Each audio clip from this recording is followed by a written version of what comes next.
Welcome guys, আশা করি সবাই ভালো আছেন। তো আজকে অনার্স প্রথম বর্ষের বাংলাদেশের ইতিহাসের একটি অতি গুরুত্বপূর্ণ প্রশ্ন সম্পর্কে আলোচনা করব। এটা একটি সাজেশন।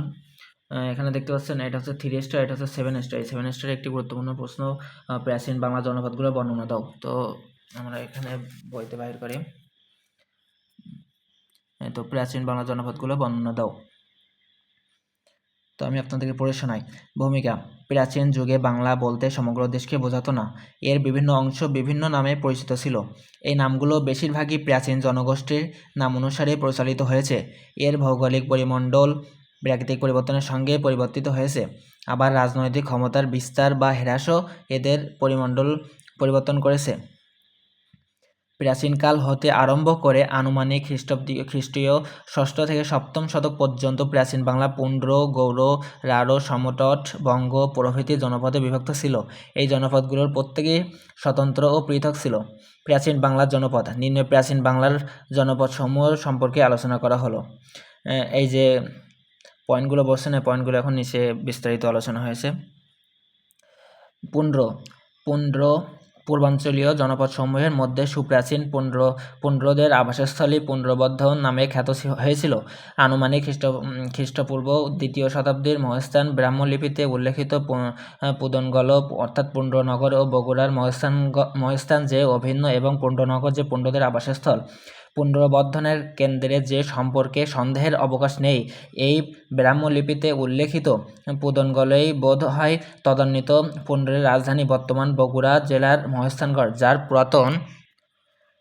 পুরাতন ধ্বংসাবশেষ ঘেঁষে এখনও করতোয়া ক্ষীণধারা রহমান তদানীন্ত পুন্ড্রবর্ধন ভুক্তিতে বগুড়া, দিনাজপুর এবং রাজশাহী জেলা জুড়ে বিস্তৃত ছিল। মোটামুটি সমস্ত উত্তরবঙ্গই ছিল পুন্ড্রবর্ধনের অধীন, যা পুন্ড্রনগর, রাজমহল, গঙ্গা, ভাগীরথী তীর হতে আরম্ভ করে করতোয়া পর্যন্ত বিস্তৃত ছিল। দ্বিতীয় পয়েন্ট, বরেন্দ্র বা বরেন্দ্রী। এভাবে পড়ে শোনালে গাইস অনেক বড় হয়ে যাবে ভিডিওটা, এই জন্য আমি জাস্ট পয়েন্টটা বলে দিচ্ছি।